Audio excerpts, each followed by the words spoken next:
Hey everyone, welcome back to another exciting Illustrator CS6 tutorial. And in this tutorial, we're going to learn how to duplicate objects because there's a few different methods that we can use, and knowing all the methods is awesome. So what a duplication is it takes your exact object that you have selected and it's going to make an exact copy. Everything that has to do with the object is going to be copied or duplicated. So even the stroke, the fill, the size, everything. All right. So the first thing you need to do is have your selection tool selected. And I'm just going to go ahead and select an object. Now the first way and the easiest way is to hold down the Alt key, or it's the Option key on a Mac, and you're going to just drag. Hold down Alt. You can see that the icon or the cursor turns into like a double arrow. Just click and drag and set it down, and that's how to duplicate quickly and easily. Now, another method is the copying and pasting method. So if we go up to our Edit menu, we can go to Copy, which is Control C, and then we can go up here again and we can go to Paste, and it's just going to paste this object in the middle right as a duplicate. Since I already have this copied, we can try to these other ones. Paste in front is going to paste that in the same place, but in front of the object you just had. Actually, let me redo that real quick, and then I'll drag it off so you can see that there is a duplicate. Okay. And then we have paste in back, which is going to paste it behind. Paste in place just pastes it in the same exact place that the other one was in. And paste in all artboards just pastes it on every single artboard that you have. So that's the copy and pasting method. And all the hotkeys are the same as they would be for copy and paste. So Control C, Control V if you want to do it real quickly, like that, saves time. And then the last one that I can show you on the single artboard is using your keyboard. So if you hold down Alt and press your key to, or press one of your arrow keys, you can see that it moved a little. And now if you look, I have two separate stars, and they're the exact same. Now if you hold down Alt and you press your key a few times, you get this shadowy looking effect.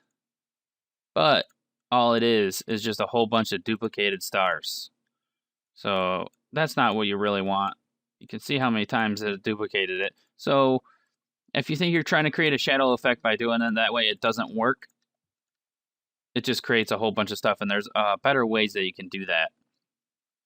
Now, if you are working in a different document, or in two separate documents, and you want to duplicate an object from one document to the other, so I want to bring this this polygon over to the other document, just set up your documents so that they're side by side. Click on your object, bring it over, and just drag it over and it'll duplicate it. I'm just going to get out of here. So those are your methods that you can use for duplicating, and they're all really easy, but you need to know them. And I'm going to show you a more advanced duplication, and this is called duplicating using an offset. So go ahead and make sure you have the selection tool selected again. Select your object. You're going to go to the object menu, and you're going to go to Path, Object, and then we're going to go to Path. And the next thing we're going to go to is Offset Path. Now we've got a set of options that we can mess with.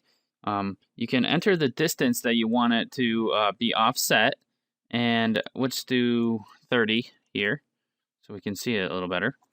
And then the next thing is called joins, and we've got a couple options. We got miter, and this is basically just the bend style. So we've got pointed, we've got round, or we've got bevel. Miter is pointed, round is circular, and bevel is square-cornered. So we're going to go with miter because this is a star and we want it pointed. We've got miter limit, and you can set this from 1 to 16,000, I think, and it determines when a mitered corner changes into a beveled corner.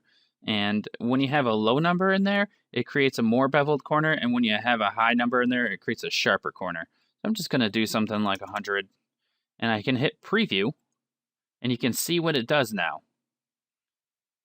Now, if I uncheck preview, it goes away, but this is what it's doing. If I do an offset of 0, it's going to create this as an exact duplicate, but I can create something like 10, and this is how you create things easily within another object as well. So I can try something maybe -10 to create another star within this star. And then I'll show you the different joins here. We've got round, and you can see that it made the star a little bit more rounded, and now we've got bevel, and it made it have a couple extra points in here to make it a little different. Let's go to miter, and then I'll basically mess with this miter limit for you real quick. If I put it to 0, you can see that it changed it basically to a bevel, and I put it to a 50. Looks pretty good on 50, what it normally would be. 100, there's 100, and if I put it to 16,000, you can see that it added in a couple extra points that were not needed really.